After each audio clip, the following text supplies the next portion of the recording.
Assalamu alaikum. We gonna start today a new property, which is the most important property. Most of the metals and alloys have a good मतलब इस property को अच्छा होना बहुत ज़रूरत है. Let's start बिस्मिल्लाहिर्रहमानिर्रहीम.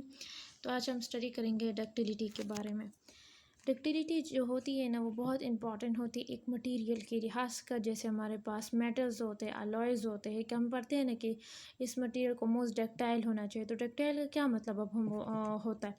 तो डक्टिलिटी क्या होती है ना, कि बेसिकली आपके पास क्या होता है ना, कि एक मटेरियल को ना कि वो क्या कर ले, वो मटेरियल जो है ना, एक मटेरियल को क्या करना चाहिए कि वो विथस्टैंड कर सके या सस्टेन कर सके large amount of permanent deformation. ठीक है, परमानेंट डिफॉर्मेशन को वो सस्टेन कर सके. एक मटेरियल को लार्ज अमाउंट ऑफ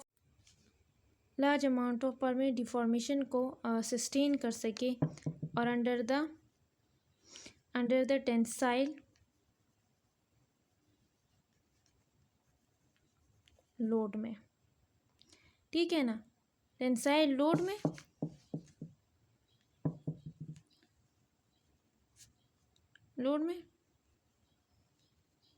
विदाउट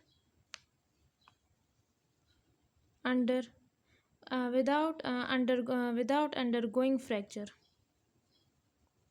ठीक है, मतलब उसको फ्रैक्चर नहीं होना चाहिए.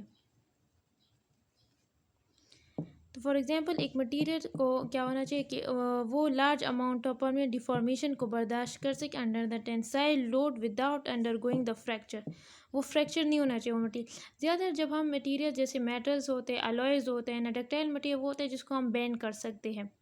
ठीक है ना, हम पढ़ते हैं ना, आपने बहुत ज़्यादा पढ़ा होगा अपनी केमिस्ट्री में कि ये बहुत डक्टाइल होता है कि हम इनको वायर्स में कर सकते हैं बेंडिंग के थ्रू हम इनको, लेकिन ये फ्रैक्चर नहीं हो.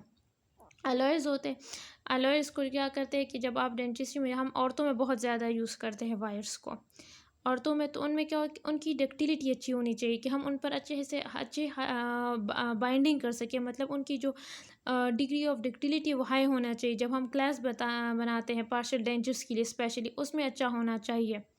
ठीक है ना, तो डक्टाइल अलॉयज़ होना चाहिए, वो मटेरियल होना चाहिए. या हमने 3 मटेरियल्स को दिया A, B, C. ठीक है ना, हमने इन तीनों मटेरियल्स की डक्टिलिटी को प्रेजेंट किया. सो हमारे पास ये जो सबसे ए वाला मटेरियल है ना, ये सबसे ज़्यादा डक्टाइल है, ये मोस्ट डक्टाइल मटेरियल हमारे पास है. लेकिन जो हमारे पास सी वाला है, ये मोस्ट ब्रिटल मटेरियल है. ठीक है ना, तो हमारे पास पर अगर एक डक्टाइल मटेरियल होगा तो वो क्या करेगा, वो सस्टेन करेगा large amount of permanent deformation under the tensile load without undergoing fracture. वो फ्रैक्चर नहीं होगा. हमेशा याद रखना है कि जो टेंसाइल की प्रॉपर्टी होती है ना, जब आप आगे के चैप्टर्स पढ़ेंगे, मेटलर्जी पढ़ेंगे या मेटल अलॉयज़ जितने भी पढ़ेंगे ना, तो उसमें ये जो डक्टिलिटी का होता है ना, ये ज़्यादा टेंसाइल के साथ होता है. टेंसाइल स्ट्रेंथ हो गया या टेंसाइल लोड के साथ होता है. आगे हम एक और प्रॉपर्टी पढ़ते हैं मेलेबिलिटी, तो उसमें हम कंप्रेशन पढ़ेंगे. लेकिन वैसे ही आपको पता है कि जो डक्टिलिटी होती है वो टेंसाइल के साथ बहुत ज़्यादा होती है. एक्चुअली टी नहीं है, सॉरी, ये एल है. ठीक है, थैंक यू.